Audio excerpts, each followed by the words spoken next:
Hey guys, tonight we're stepping back in time, way back, to a place where the scent of baking bread mingled with the distinct aroma of chariot exhaust. Imagine, if you will, the bustling, vibrant, and utterly overwhelming streets of ancient Rome. There's no gentle background music here, just the cacophony of thousands of lives unfolding simultaneously. The architecture is grand, even in its crumbling state, with towering temples and multi-story apartment buildings, known as insulae, leaning precariously over narrow lanes. Some areas are well-trodden flagstones, smoothed by centuries of foot traffic, while others are simply packed earth, uneven and prone to becoming muddy quagmires after a rain shower. At its peak, Rome's population was estimated to be well over 1 million people, making it one of the largest, if not the largest, urban centers in the ancient world. Imagine the logistics of feeding, watering, and housing that many individuals without modern infrastructure. And thousands of pedestrians was genuinely as crippling as some ancient sources suggest, or if those accounts were merely exaggerated for dramatic effect. Was it a constant gridlock, or did it ebb and flow like modern traffic? As you try to cross a particularly busy street, with carts rumbling past laden with goods, you lean towards the crippling side of the debate. You quickly learn to dart and weave, using slight gaps in the flow, much like a salmon swimming upstream. The air fills with the shouts of cart drivers, urging their animals forward, and the clatter of wooden wheels on stone. It's a symphony of urban life, loud and unceasing. It's a marvel of ancient urban planning, even with its inherent chaos. The sheer amount of public information, easily accessible to anyone who could read, is a testament to the city's vibrant public sphere. Even in this chaotic environment, there's an underlying sense of order, a system at play, however ancient it may seem. You find yourself absorbing it all, the grand and the mundane, the beautiful and the bizarre, as you slowly, gently begin to acclimate to the rhythm of ancient Rome. The aqueducts, while mostly unseen from the street level, are the lifeblood, constantly channeling fresh water into the city for public fountains and private homes of the wealthy. You can hear the trickle of water from nearby public fountains, a refreshing sound amidst the hustle. You notice the incredible density of the population. People are everywhere, a constant flow of humanity. For instance, some fashionable Romans would use pigeon droppings as a facial mask, believing it to be a powerful exfoliant and skin brightener. Yes, you heard that right. So, as you walk past someone with remarkably smooth skin, you might just find yourself wondering what their beauty secret truly is. It's an odd thought to ponder as you navigate the narrow alleys, trying not to trip over a stray cobblestone. There are men in various forms of tunics and togas, women in their stolas, and children darting through legs like tiny, energetic fish. You quickly learn to navigate by instinct, anticipating movements, and subtly shifting your weight to avoid collisions. This immediate immersion is overwhelming, but also strangely invigorating. You find yourself craning your neck, trying to take in all the details, from the brightly painted frescoes on some shop fronts to the elaborate hairstyles of the women passing by. It's a city of contrasts, immense wealth rubbing shoulders with abject poverty, refined philosophy debated alongside brutal public spectacles. Every corner offers a new surprise, a new sound, a new smell, and yes, some of those smells are definitely not for the faint of heart. The air is thick with dust, smoke from countless hearths, and the less than pleasant aroma of open sewers. You're standing on uneven cobblestones, the sun, much like today, beating down with an intensity that promises a long, warm day. Let me know where you're listening from and what time it is for you. I love seeing how far these sleepy historical journeys reach. Now, dim the lights, maybe turn on a fan for that soft background hum, and let's ease into tonight's journey together. Around you, the murmur of Latin fills the air, a constant hum of commerce, gossip, and the occasional booming shout from a street vendor hawking everything from fresh figs to intricately carved amulets. You might feel a gentle shove from a passing porter, burdened with a towering stack of amphorae or catch. A fleeting glimpse of a senator draped in his pristine toga being carried on a litter by a team of muscular slaves. You probably won't survive this for long without a guide, because frankly, it's a sensory overload that makes a modern-day Times Square look like a quiet library. So before you get comfortable, take a moment to like the video and subscribe, but only if you genuinely enjoy what I do here. As you take your first tentative steps, you realize the ground beneath you isn't paved uniformly. One mainstream historical fact that immediately strikes you is the sheer scale of the city. A quirky tidbit that might make you chuckle, even as you dodge a stray dog, is that Roman citizens, particularly the elite, were often obsessed with their appearance, but not always in ways we'd expect. Historians still argue whether the infamous Roman traffic congestion caused by chariots, carts. You notice the public notices painted on walls or scratched into plaster, announcing everything from gladiatorial games to upcoming political elections. The sheer amount of public information, easily accessible to anyone who could read, is a testament to the city's vibrant public sphere. Even in this chaotic environment, there's an underlying sense of order, a system at play, however ancient it may seem. You find yourself absorbing it all, the grand and the mundane, the beautiful and the bizarre, as you slowly, gently begin to acclimate to the rhythm of ancient Rome. As the first rays of sunlight begin to fully illuminate the city, painting the upper stories of the insulae with a soft golden hue, you start to notice the subtle shift in the city's tempo.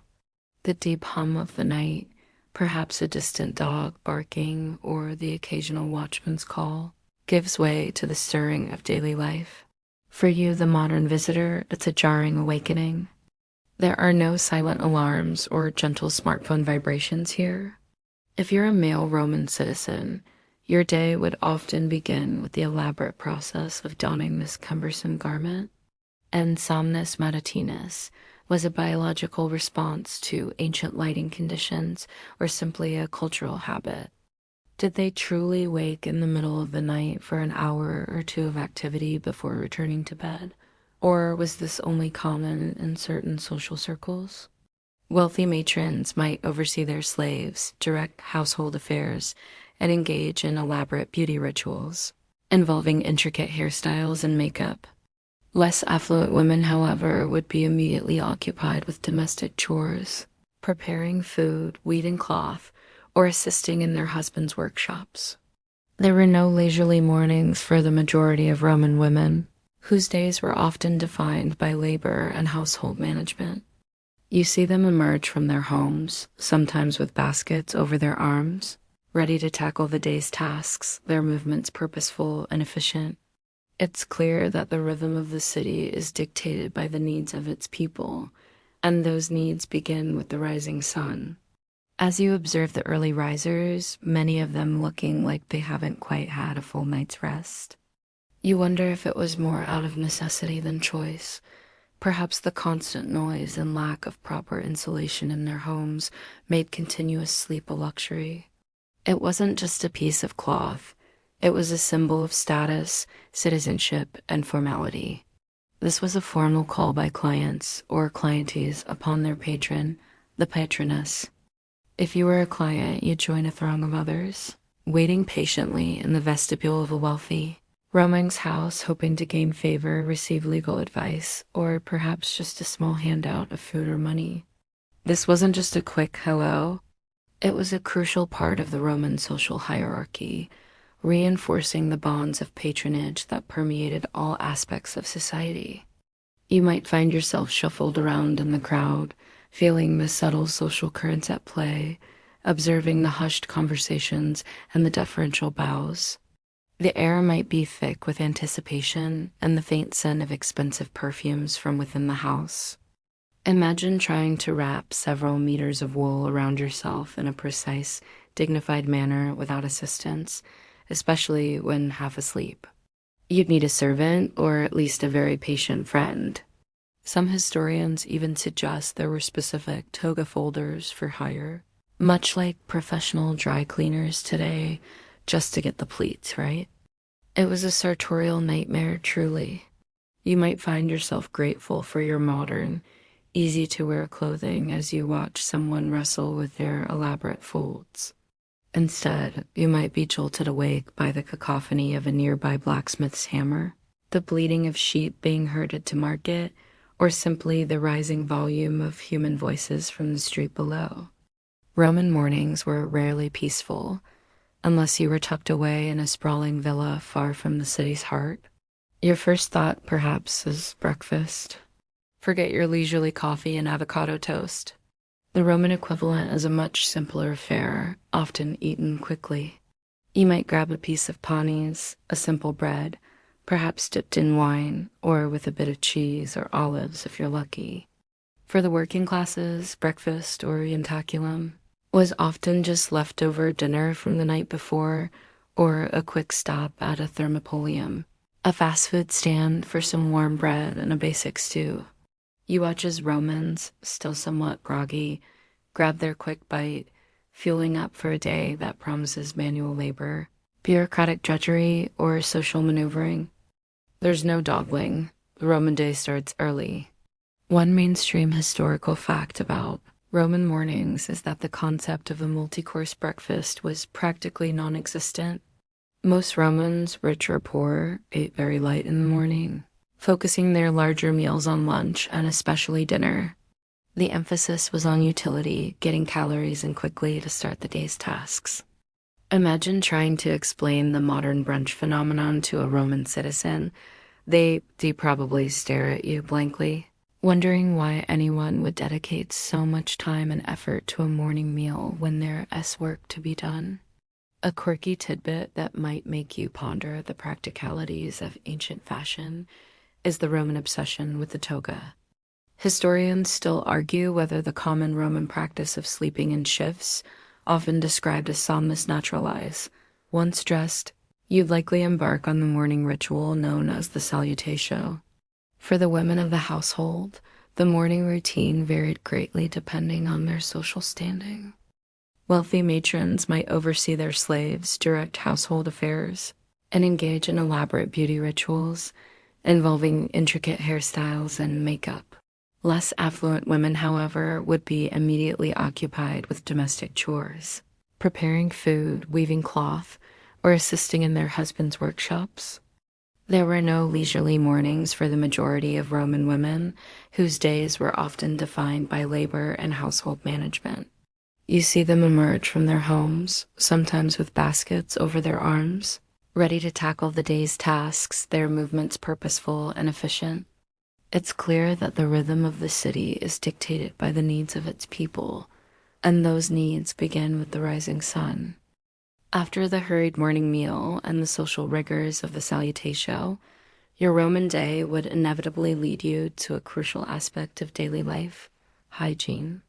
Forget your private porcelain throne and temperature-controlled showers. In ancient Rome, personal cleanliness was often a communal affair, a public spectacle, and a vital part of social interaction. These weren't just places to get clean. They were sprawling complexes that served as social clubs, gyms, libraries, and even art galleries. You would typically move through a series of rooms: the appetitorium, the palestra, the tepidarium, the caldarium, and finally the frigidarium. Were these grand bathhouses truly effective public health measures, or were they primarily monuments to Roman engineering and social order? As you wade into the frigidarium, feeling the shock of the cold water, you consider that perhaps it was a bit of both, a way to maintain public health while simultaneously showcasing imperial grandeur. You'd sit and chat, exchanging news and gossip, while a barber meticulously shaved you with a bronze razor, often using olive oil as a lubricant. The skill of a Roman barber was paramount, as a slip could be quite painful given the tools. The aqueducts were an engineering marvel, constantly supplying the city with fresh water from distant springs. Without this intricate network, the bathhouses, and indeed the entire urban infrastructure, would simply collapse. You can hear the constant, soothing gurgle of water from fountains scattered throughout the city, a testament to this impressive feat of engineering. It's a sound that becomes part of the city's background hum, reassuring in its constancy. You might hear the distinctive scrape of a razor from a nearby shop, followed by a sigh of contentment or a wince of pain. You certainly feel refreshed, if a little exposed. Some mixtures included abrasive powders made from crushed bones or eggshells, mixed with honey or even urine.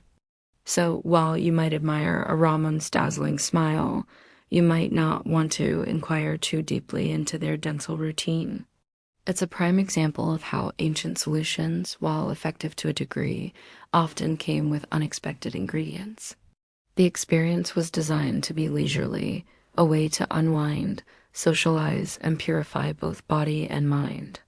You'd have slaves dedicated to tonsors for shaving, ornatresses for intricate coiffures, and specialists for applying various creams, oils, and perfumes. Imagine waking up and having a team of individuals devoted to making you presentable for the day. For women, hairstyles could be incredibly complex, involving braids, curls, and even false hair pieces held together with pins made of bone or metal. It was a time-consuming process, a clear indicator of leisure and wealth. You'd spend hours there, sweating out impurities, chatting with friends, and perhaps even getting a massage from a strigil, a curved metal scraper used to remove oil and dirt. You might find yourself heading to one of the public latrines, a concept that might initially fill you with dread. Imagine a long bench with neatly spaced holes, no privacy screens, and a constant stream of water running beneath to carry away waste. It was the ultimate group activity, a place where business deals were struck and gossip exchanged, all while you were, well, doing your business. One mainstream historical fact about Roman hygiene is the widespread use of public baths, or thermae. A quirky tidbit that might make you squirm slightly is the Roman method of cleaning after using the latrine. Instead of toilet paper, they used a spongia, a sponge on a stick, which was shared among users and presumably rinsed in the running water before being passed to the next person. Yes, shared. You might find yourself grateful for modern sanitation as you witness this communal approach to personal hygiene. It makes you wonder how quickly illnesses spread in such close quarters. Despite the impressive aqueducts bringing fresh water, the understanding of germs was, shall we say, a work in progress. Historians still argue whether the Roman emphasis on public bathing was primarily driven by genuine health concerns, or if it was more a status symbol and a means of social control. Beyond the public baths, personal grooming for the wealthier Romans was an elaborate ritual. Even for those who couldn't afford private specialists, barbershops were popular social hubs. The Romans also had a peculiar relationship with teeth. While they didn't have modern dentistry, they did use various concoctions for oral hygiene. The sheer volume of water flowing into Rome for these baths and fountains was staggering. The aqueducts were an engineering marvel, constantly supplying the city with fresh water from distant springs. Without this intricate network, the bathhouses, and indeed the entire urban infrastructure, would simply collapse. You can hear the constant, soothing gurgle of water from fountains scattered throughout the city, a testament to this impressive feat of engineering. It's a sound that becomes part of the city's background hum, reassuring in its constancy. With your body cleansed and mind refreshed, your thoughts naturally turn to food. The Roman day revolved around meals, though not in the way you might expect. These were common eateries for the working class and travelers, offering simple, hearty fare. Or perhaps you'd catch a glimpse into a grander triclinium, the Roman dining room, where cushioned couches would line three sides of a table, allowing diners to recline while eating. Think of it as the ancient world's ketchup, but with a much more pungent, umami flavor. It was made by fermenting fish guts and various fish parts in salt for months, sometimes even years, under the scorching sun. The resulting liquid was then strained and used to flavor almost everything, from stews to vegetables and even desserts. Dinners were occasions for lively conversation, philosophical debate, and entertainment, sometimes featuring musicians, dancers, or even poets. To drink undiluted wine was considered barbaric. Different wines came from various regions, each with its own distinct flavor profile. You'd see amphorae of wine being transported through the streets, and every meal, from the humblest to the most extravagant, would feature this fermented grape juice. It was more than just a drink. It was a symbol of civilization and a vital part of daily life. It was a chance for Romans to demonstrate their wit, their learning, and their hospitality. The quality of the food was important, but the company and the atmosphere were equally, if not more, valued. You might hear bursts of laughter and animated discussions drifting from open doorways, inviting you to imagine the camaraderie within. You might catch a whiff of its distinctive aroma as you pass a market stall selling amphorae of the stuff, and you'd likely find it subtly present in many of the dishes you'd encounter. It was so central to Roman cuisine that entire industries were built around its production. This reclining posture was a mark of sophistication, a clear distinction from the common folk who ate standing or sitting on stools. Was it truly common to see such dishes at every fancy banquet, or were these more novelty items for special occasions? As you peer into the windows of a wealthy home during a dinner party, you might see tantalizing platters of ordinary meats, but your imagination might also conjure images of peacocks or even ostriches gracing the table. Imagine trying to gracefully eat a full meal while lounging on your side. It sounds like a recipe for a toga full of spilled garum. Appetizers might include eggs, olives, and salads, while desserts often featured fruits, nuts, and sweet cakes. Honey was the primary sweetener, as sugar was unknown to them. So no chocolate cake or ice cream here, but perhaps a delightful date cake or honey-drizzled figs. Dining was also a social ritual with specific etiquette. For instance, belching at the table was not considered rude. In fact, it could be seen as a compliment, indicating that you were enjoying the meal. Try explaining that to your modern dinner guests. As we discussed, breakfast was a quick affair, and lunch or prandium was often light as well. Goods flowed in from all corners, spices from the east, grain from Egypt, olives and wine from Gaul and Hispania, and fish from the Mediterranean. This interconnectedness meant that, even relatively common, Romans had access to a more diverse diet than many people in other parts of the ancient world. You'd find fresh fruits and vegetables, various types of bread, cheeses, and, of course, a lot of wine. Water, while available, was often not the preferred drink due to concerns about its purity. Fermented beverages like wine or posca were much safer bets. The real culinary event, the social cornerstone, was dinner or cena. For the wealthy, this could be an elaborate, multi-course feast stretching for hours, a true testament to their status and the bounty of the Roman Empire. For the less fortunate, it was a simpler, but no less essential, part of the day. You might find yourself walking past a popina, a Roman tavern or bar, the smells of roasted meat and strong wine wafting out, tempting hungry passers-by. One mainstream historical fact about Roman dining is the sheer variety of foodstuffs available due to the vastness of the Roman Empire. A quirky tidbit that might surprise your modern palate is the Roman affection for garum, a fermented fish sauce that was ubiquitous in Roman cooking. Historians still argue whether the Roman love of exotic and sometimes bizarre ingredients, like flamingo tongues or dormice, was a widespread culinary practice among the elite, or merely exaggerated by satirists to lampoon the excesses of the wealthy. Beyond the main courses, Romans enjoyed a variety of appetizers and desserts. The social aspect of dining was paramount. And of course, there was wine. Wine was a staple of the Roman diet, usually diluted with water. Wine was a staple of the Roman diet, usually diluted with water. To drink undiluted wine was considered barbaric. Different wines came from various regions, each with its own distinct flavor profile. You'd see amphorae of wine being transported through the streets, and every meal, from the humblest to the most extravagant, would feature this fermented grape juice. It was more than just a drink.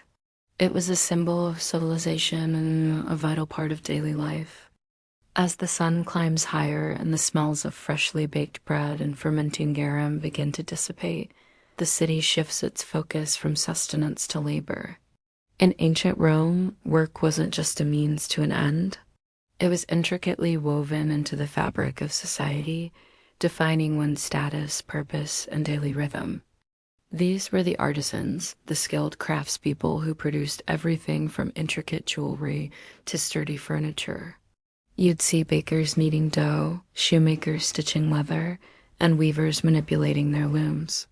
Each street or district might specialize in a particular trade, creating a vibrant network of production. Did they value diligence and industriousness in the same way, or was leisure considered the true mark of a civilized life, with work merely a necessary evil? Senators would spend their mornings in the forum, debating laws, delivering speeches, and engaging in complex power plays. Lawyers would be busy in the basilicas, arguing cases before magistrates. The Roman army was not just a fighting force. It was a highly organized labor force, constantly building and maintaining the infrastructure of the empire. There were no set 9-to-5 hours for many. Instead, tasks were completed as necessary. This meant long hours for some, particularly during busy seasons like harvest, or for those involved in laborious public works projects. The constant activity, the specialized skills, and the sheer human effort required to run such a complex society are truly remarkable to behold. You feel the underlying hum of industry, a collective effort that powered one of the greatest empires in history. You might see a detachment of soldiers marching through the streets, not on parade, but perhaps heading to a construction site or to guard a vital granary. These were high-stakes roles, demanding intellectual prowess and rhetorical skill. You might catch snippets of impassioned speeches as you pass by the Senate House, the echoes of powerful voices shaping the destiny of an empire. As you watch the tireless efforts of laborers hauling materials for a new construction project, sweat glistening on their brows, you might conclude that for many, work was simply survival, a relentless daily grind. For the elite, however, intellectual pursuits and political maneuvering were considered more noble than manual labor. The sheer volume of goods being produced to sustain a city of over 1 million people is staggering to comprehend. You quickly realize that Rome wasn't built in a day, nor was it maintained by leisure. Laborers would be busy maintaining roads, working in mines, or constructing the impressive public buildings that still stand today. Farmers toiled in the fields outside the city walls, ensuring the constant supply of food that prevented mass starvation. There were slaves, of course, performing every conceivable task, from domestic servitude to highly skilled craftsmanship, a topic we'll delve into more deeply later. Everyone, from the lowest slave to the most powerful senator, had a role, though the nature and intensity of that role varied wildly. You might find yourself walking past bustling workshops, the air filled with the sounds of hammers on metal, the rhythmic scraping of chisels on stone, or the gentle whirring of a potter's wheel. One mainstream historical fact about Roman occupations is the diversity of trades and professions, reflecting a highly specialized economy. Beyond the obvious farmers, soldiers, and politicians, you had architects, engineers, teachers, doctors, lawyers, scribes, actors, musicians, and even public criers. But here's the kicker. Their primary cleaning agent for wool and other fabrics was urine. Yes, human urine, collected from public latrines or even at home, was rich in ammonia, which was effective in breaking down grease and stains. Fullers would stomp on clothes in large vats of this delightful concoction, then rinse them. So as you pass a bustling foolery, try not to inhale too deeply. It's a vivid reminder that practicality often trumped pleasantries in the ancient world. If there was a need, there was a Romang ready to fill it, often with generations of family knowledge passed down through apprenticeships. You might observe a young boy diligently sweeping a workshop, learning the ropes from his father, the first step in a lifelong career. A quirky tidbit that might make you reconsider your career choices is the existence of Roman fullers, who were essentially ancient dry cleaners. Historians still argue whether the Roman concept of work ethic aligned with modern interpretations. For the Roman elite, work often meant political service, legal advocacy, or managing their vast estates. Meanwhile, the vast majority of the population was engaged in more humble, yet essential occupations. Even within the military, there were specialized roles beyond just fighting. Soldiers were also engineers, constructing roads, bridges, and fortifications with astonishing efficiency. The rhythm of work in Rome was often dictated by the sun and the needs of the day. There were no set 9 to 5 hours for many. Instead, tasks were completed as necessary. This meant long hours for some, particularly during busy seasons like harvest, or for those involved in laborious public works projects. The constant activity, the specialized skills, and the sheer human effort required to run such a complex society are truly remarkable to behold. You feel the underlying hum of industry, a collective effort that powered one of the greatest empires in history. As the sun reaches its zenith, casting sharp shadows across the forum, you begin to understand the central nervous system of ancient Rome, the marketplace. This wasn't just a place to buy goods. It was the social, political, and commercial heart of the city, a vibrant, chaotic, and utterly essential hub of daily life. The city had specialized markets for specific goods, such as the Forum Boreum for cattle, the Forum Holitorium for vegetables, and the Macellum Magnum for meat and fish. Perishable goods like fresh fish or meat had to be sold and consumed quickly, often within the same day. Was it a truly free market, or were many aspects controlled by a powerful few? The sheer global reach of Roman trade is evident everywhere. Merchants from all corners of the empire would converge here, exchanging not just goods, but also news, ideas, and cultural practices. It's a melting pot of languages and customs, a truly international marketplace centuries before the term became common. As you observe the intense haggling between a buyer and a seller over the price of a basket of figs, you sense both the individual drive for profit and the underlying social dynamics that might influence the final deal. You'd meet friends, catch up on gossip, and perhaps even conduct business deals in the shade of a temple portico. There were no supermarkets with weeks of supplies. You'd buy what you needed for the day, or perhaps a few days at most, as refrigeration was limited. This meant fresh ingredients were usually the norm, but it also meant constant trips to the various markets, integrating shopping deeply into the daily routine. You watch as a Roman matron carefully inspects a bunch of leeks, testing their freshness with an experienced hand before settling on her purchase. The Forum was a place to see and be seen, to learn what was happening in the city, and to participate in the public life of Rome. You might overhear political discussions, listen to street philosophers, or simply observe the endless pageant of Roman life unfolding before you. It's a complex dance of supply and demand, punctuated by dramatic gestures and vocal negotiations. For longer preservation, they relied on salting, smoking, or drying. You might find yourself inadvertently in the background of a public trial, or within earshot of a senator delivering an impassioned oration, all while trying to buy some fresh bread. It's a multi-purpose public space in the truest sense of the word, a vibrant heart that pumped life into the entire city. The air thrums with energy, a testament to the constant flow of people and commerce. However, for a touch of luxury, wealthy Romans would sometimes import snow and ice from the mountains, transported on donkey back, to chill their drinks or preserve delicacies for banquets. Imagine the logistical nightmare and the cost of getting a block of ice from a mountaintop to a Roman dining table in the height of summer. It makes your modern refrigerator seem like pure magic. This specialization helped manage the sheer volume of goods flowing into the city and allowed consumers to find what they needed more efficiently, though you'd still need to navigate busy streets to get from one to another. It's a testament to the organizational prowess of Roman urban planners. For you, the modern observer, it's like stepping into a sprawling, multi-sensory explosion, unlike any shopping experience you've ever known.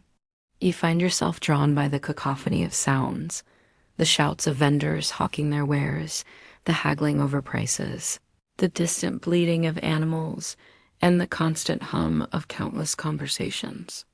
The air is thick with the scent of spices, fresh produce, cured meats, and occasionally something less pleasant from a nearby refuse pile. It's an organized chaos where every square foot seems to be utilized.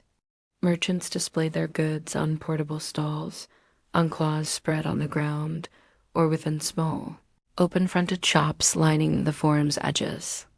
One mainstream historical fact about Roman shopping is that the Forum Romanum, while famous, was not the only market in Rome. A quirky tidbit that might make you pause is the Roman method of refrigeration, or rather, the lack thereof. Historians still argue whether the Roman market system fostered genuine competition among vendors or if prices were often manipulated by powerful cartels or state intervention. You might see vendors displaying exotic fruits from distant lands, barrels of wine from Gaul, or fine olive oil from Spain. Shopping wasn't just about necessity. It was also a social activity. For ordinary Romans, daily visits to the market were essential. The Forum also housed legal proceedings, political speeches, and religious ceremonies, all happening concurrently with the bustling commerce. You might find yourself inadvertently in the background of a public trial, or within earshot of a senator delivering an impassioned oration, all while trying to buy some fresh bread. It's a multi-purpose public space in the truest sense of the word, a vibrant heart that pumped life into the entire city. The air thrums with energy, a testament to the constant flow of people and commerce. As the afternoon sun begins its slow descent, painting the grand architecture of Rome in warmer hues, the city's energy shifts once more, moving from the serious business of work and commerce to the equally important realm of leisure and entertainment. Forget your streaming services and massive sports stadiums for a moment. Roman entertainment was loud, public, often brutal, and deeply ingrained in the fabric of daily life, designed to both entertain the masses and reinforce imperial power. The downside? If they crashed, they risked being dragged to death by their own horses. Was a cynical tool to distract the populace from political issues, or a genuine attempt to maintain social cohesion and public happiness? Were these spectacles a necessary evil to prevent unrest, or a reflection of a deeper societal need for collective amusement? Gladiators, often slaves or condemned criminals, were highly trained and specialized fighters, each with a unique fighting style and weaponry. These were often free and open to the public, providing a more cultured form of amusement. Romans also enjoyed public readings of poetry or prose, and philosophical discussions were a common pastime among the educated elite. The options for unwinding were varied, catering to different tastes and social strata. You might spot a group of men intently focused on a dice game in a quiet corner of a tavern, their low murmurs a stark contrast to the roar of the circus. You might sit on stone benches, listening to the booming voices of actors, their expressions exaggerated by masks as they performed ancient comedies or Greek tragedies. The sheer energy and commitment to public entertainment in Rome is unlike anything you've witnessed. A constant reminder that for Romans, life was to be lived, felt, and celebrated, often with grand, unforgettable spectacles. These performances often incorporated music and dance, creating a lively and engaging experience. You might observe a Murmillo with his fish-crested helmet facing off against a nimble Ricciarius, armed with a net and trident. The fights weren't always to the death. A gladiator who fought bravely could be spared by the crowd or the emperor. Still, the underlying danger was always present, adding to the intense drama. As you watch the ecstatic faces of the crowd, completely engrossed in the race, you can certainly see how powerful a tool mass entertainment could be for managing public sentiment. To counter this, they carried a curved knife, a falx, to cut themselves free in an emergency. This was a different kind of spectacle, often involving combat between gladiators, hunts of wild animals, and even naval battles where the arena was flooded. The air here is heavier, a mix of anticipation and a primal thrill. The roar of the crowd here is different too, more guttural, more intense. It is a stark reminder of the high stakes and the sheer bravery required for such a profession.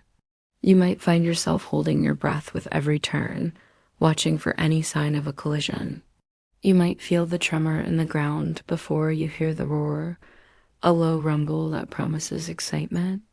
This could be the Circus Maximus, where thousands upon thousands of Romans gathered to witness the thrilling and often dangerous spectacle of chariot racing. The Circus Maximus could hold an estimated 150,000 to 250,000 spectators, making it the largest entertainment venue in the ancient world. Races were not just simple competitions. They were elaborate events with grand processions, gambling, and a deep emotional connection between the fans and their favorite charioteers, who became mega celebrities of their day. You'd see vendors moving through the stands, selling snacks and drinks, adding to the festive, carnival-like atmosphere. Imagine the dust, the thundering hooves, the shouts of the crowd as chariots, pulled by teams of powerful horses, hurtle around the track. The atmosphere is electric, a visceral experience of anticipation and release. You pick a color, red, blue, or green, and find yourself swept up in the fervent allegiance of the fans, shouting encouragement to your chosen faction. One mainstream historical fact about Roman entertainment is the immense popularity of chariot racing. A quirky tidbit that might make you grateful for modern safety standards is that Roman charioteers would often wrap the reins around their bodies, allowing them to lean into the turns with greater force. Historians still argue whether the Roman government's provision of bread and circuses. Beyond the races, you might venture to the amphitheater, specifically the Colosseum, a truly awe-inspiring structure where gladiatorial games were held. While often brutal, these games also followed strict rules and traditions. For those seeking less visceral entertainment, Roman theaters offered plays, comedies, and mimes. And then there were the more private forms of leisure, board games like Ludus Latrunculorum, dice games, and simply socializing in the baths or at dinner parties. Even everyday life offered its small entertainments, street performers, acrobats, and musicians adding to the vibrant tapestry of the city. The sheer energy and commitment to public entertainment in Rome is unlike anything you've witnessed, a constant reminder that for Romans, life was to be lived, felt, and celebrated, often with grand, unforgettable spectacles. As the sun begins to set, casting long shadows across the domus and insulae, your attention turns to the foundational unit of Roman society, the family. In ancient Rome, family life was a complex, hierarchical, and deeply traditional affair, quite different from modern Western notions of family. It was less about individual autonomy and more about collective duty, honor, and lineage. You quickly learn that your place within the household dictated much of your daily experience. At the apex of the Roman family stood the paterfamilias, the undisputed head of the household. Did the strong role of the Roman matron, managing the domestic sphere and raising children, give her a true voice, or was her influence largely limited to private life? As you observe a Roman wife deftly managing a large household of slaves and children, you might suspect her power was more nuanced and pervasive than legal texts initially suggest. This was typically the eldest male, and his authority, known as patria potestas, was immense. She was responsible for managing the slaves, overseeing the household finances, raising the children, and maintaining the family's reputation. This ensured her property stayed within her birth family and offered her a degree of protection. It was a complex system of legal ties and social obligations, all designed to maintain the stability and prestige of the Roman family unit across generations. The family was the state in miniature, mirroring its hierarchies and its emphasis on order and tradition. Boys would learn the skills necessary for their future roles as citizens, soldiers, or politicians, often spending time with their fathers in public life. Girls were educated in domestic arts, preparing them for their roles as wives and mothers. Infancy mortality was high, and parents often braced themselves for loss, though deep affection for their children was undeniable. You might hear the laughter of children playing in the courtyard of a domus, a universal sound that transcends time.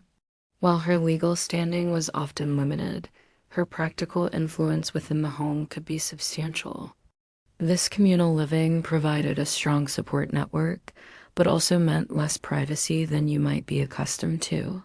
Life was lived in closer quarters, with multiple generations often residing under the same roof, sharing spaces and responsibilities. You might see her directing slaves with a firm but quiet authority, ensuring the household ran like a well-oiled machine. Her dignity and efficiency were vital to the family's honor. While affection could certainly grow, the initial union was usually orchestrated by the paterfamilias to benefit the family's standing. Women typically married young, often in their early to mid-teens, while men married later, often in their mid-20s or later, after establishing their careers.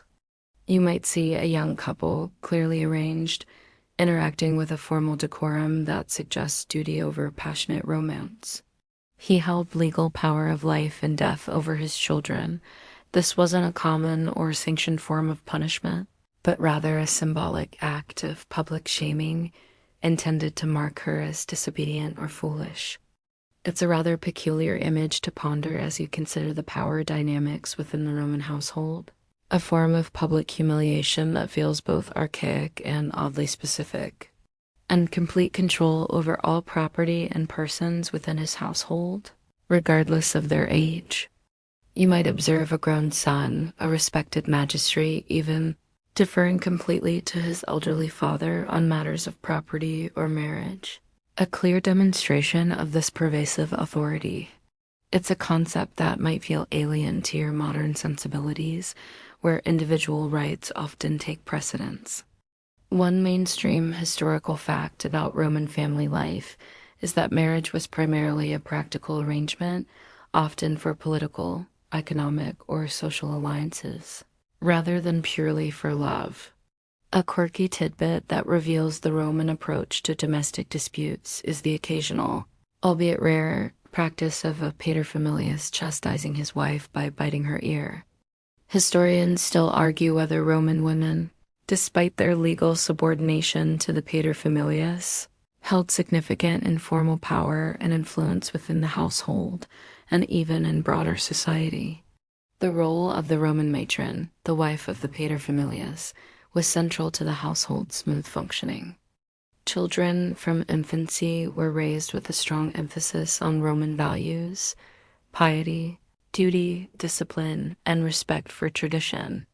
Grandparents, aunts, uncles, and even freedmen who had once been slaves but maintained a bond with the family could all be part of the extended Roman household. Even after marriage, a daughter often remained legally tied to her paterfamilias, especially in the more traditional forms of Roman marriage. This ensured her property stayed within her birth family and offered her a degree of protection. It was a complex system of legal ties and social obligations, all designed to maintain the stability and prestige of the Roman family unit across generations. The family was the state in miniature, mirroring its hierarchies and its emphasis on order and tradition. With the complex dynamics of the Roman family firmly in mind, let's turn our attention to the youngest members of the household and the journey that awaited them into adulthood, education, and childhood. Forget bright, colorful classrooms filled with playful learning. Roman childhood, particularly for boys, was a rigorous preparation for their future roles as citizens of a vast empire, steeped in discipline and practicality. For the youngest Romans, especially those in wealthier families, the first few years were spent at home, primarily under the care of their mother or a trusted nurse, often a Greek slave. Play was, of course, a part of their lives. You might see children playing with miniature chariots, dolls made of clay or wood, or simple balls. Was the emphasis on critical thinking or on obedience and conformity to Roman ideals? This was a crucial stage, preparing them for public speaking, which was essential for a career in law or politics. They would memorize epic poems like Virgil's Aeneid and practice delivering speeches, learning the art of persuasion and eloquent expression. You might overhear a stern grammaticus correcting a student's pronunciation, demanding perfect meter in their recitation. As you observe a young boy meticulously copying a passage from a text, focusing on perfect penmanship, they played in the streets, explored the bustling city, and were part of a close-knit family and community. You'd see them chasing each other through the forum, their shouts blending with the general din, a universal sign of childhood energy, even in this ancient world. Their journey from playful youth to responsible citizen was a carefully orchestrated process, designed to perpetuate the very foundations of Rome and memorization. You might lean towards the latter, a pragmatic approach aimed at creating dutiful citizens rather than freethinkers. While some aristocratic women became highly educated and even intellectual, this was often the exception rather than the rule. For boys, the most significant was the assumption of the toga virilis around the age of 16. This ceremony marked their transition from boyhood to full citizenship, allowing them to participate in public life. For girls, their transition was less public, usually marked by their marriage. These moments were deeply significant, binding individuals to the traditions and expectations of Roman society. Their primary role was seen as nurturing the family and upholding its values. You might see a mother patiently teaching her daughter to spin wool, imparting skills that would serve her throughout her life. The sounds of childish laughter, or perhaps frustrated cries, would echo through the courtyards. However, even early play often had an educational undertone, subtly preparing them for social norms and roles. This involved intense training in oratory, debate, and legal principles. Some young men might even travel to Athens or Rhodes to study philosophy or rhetoric, seeking the best instructors. It was a rigorous academic path, reserved for those destined for the highest echelons of Roman society.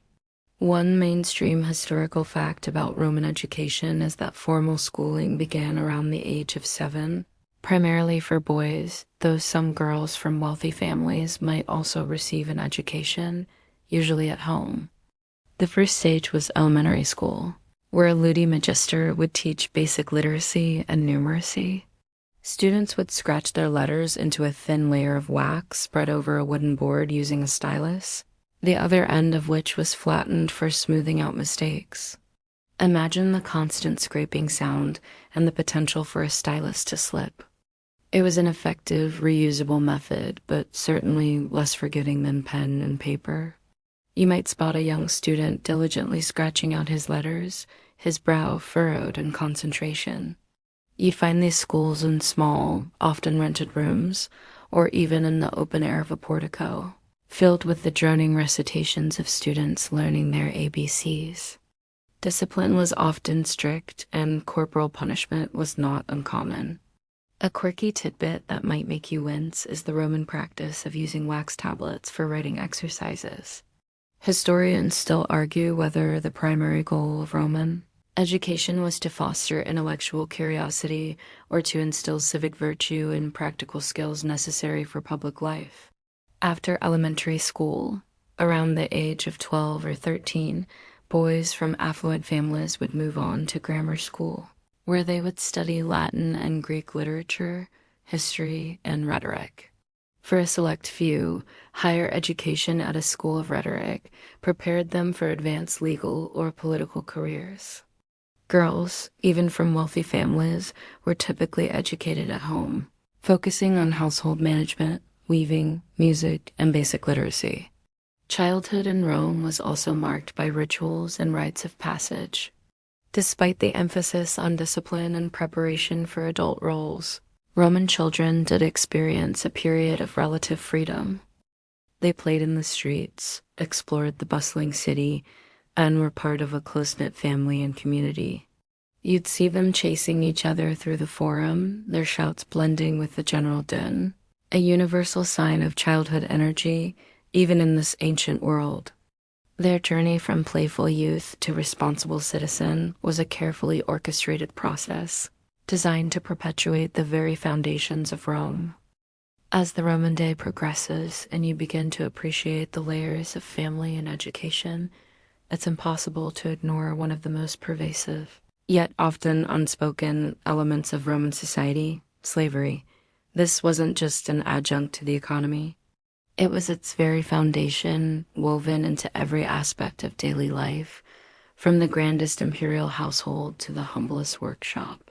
You quickly realize that Roman liberty, for many, came at the direct expense of another's freedom. You might find yourself walking past a bustling slave market, the air thick with a low murmur of conversations, the occasional shout of an auctioneer, and the quiet despair of those on display. People from all corners of the vast Roman Empire, captured in war, born into servitude, or sold due to debt, stood as commodities. Was the hope of freedom a genuine incentive for loyalty and hard work, or merely a rare, exceptional occurrence designed to maintain control? As you observe the careful, diligent work of slaves in a household or a workshop, you ponder if their obedience stems from fear, or from the distant dream of one day becoming a freedman. Their labor was brutal and relentless, and their lives were short and full of hardship. Rebellions, like that led by Spartacus, though ultimately suppressed, stand as powerful testaments to the desperate plight of those forced into such grueling work. Masters might free slaves in their wills, or slaves could purchase their freedom using their peculium, or be freed as a reward for loyalty and service. Once freed, a former slave became a libertus or liberta, and gained many of the rights of a Roman citizen, though they often remained tied to their former master as clients. This offered a unique path to social mobility, albeit one that started from the depths of unfreedom. You might encounter a freedman proudly displaying the symbols of his newfound liberty, perhaps even aspiring to wealth and influence. You might hear tales of runaways, hushed whispers of defiance against the harsh realities. It powered the economy, freed up citizens for military and political service, and provided the labor that built and maintained the empire. As you move through the bustling streets, you observe the countless tasks being performed by those in bondage, a stark reminder of the human cost beneath the grandeur of Rome. You'd see individuals of every age, gender, and background, their fate resting on the whims of potential buyers. Masters were, in theory, prohibited from killing their slaves without just cause. Slaves also had the right to testify in court, though their testimony was often extracted under torture. This paradoxical legal framework highlights the constant tension between the legal status of slaves as property and their undeniable humanity. They cooked, cleaned, dressed their masters and mistresses, educated the children, and provided companionship. A domus might have dozens, even hundreds of slaves, each with specific duties. You'd see them quietly moving through the house, often invisible in their efficiency, yet utterly essential to the luxurious lifestyle of their owners. Their lives were often dictated by the whims of their masters, with little recourse for ill treatment. It's a chilling reminder of the arbitrary nature of human freedom in this era. One mainstream historical fact about slavery in Roman society is its sheer scale and pervasiveness. Estimates vary that at certain periods, slaves might have constituted a third or even more of the total population of Italy.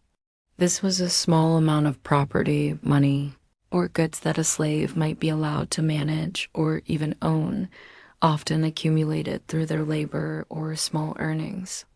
While still legally belonging to their master, the peculium offered a degree of autonomy and could even be used by a slave to eventually purchase their freedom. It's a strange contradiction, a glimmer of economic agency within a system of total subjugation. You might spot a slave carefully counting a few coins, a hopeful glint in their eyes. Slaves performed every conceivable task, from the most brutal labor in mines and quarries to highly skilled work as doctors, teachers, accountants, and artists. They were not confined to specific races or ethnicities. Anyone could become a slave, regardless of their origin. A quirky tidbit that reveals the odd legal complexities surrounding slavery is the concept of a peculium. Historians still argue whether the Roman institution of slavery, despite its inherent cruelty, offered more opportunities for social mobility through manumission than other ancient slave societies. Domestic slaves were an integral part of any wealthy Roman household. Rural slaves, particularly those working on large agricultural estates or in mines, often endured the harshest conditions. Despite their status as property, Roman slaves were not entirely without legal recognition. Manumission, the act of freeing a slave, was relatively common in Rome compared to other slave societies. The presence of slavery permeated Roman life so completely that it's difficult to imagine the city without it. It powered the economy, freed up citizens for military and political service, and provided the labor that built and maintained the empire. As you move through the bustling streets, you observe the countless tasks being performed by those in bondage, a stark reminder of the human cost beneath the grandeur of Rome.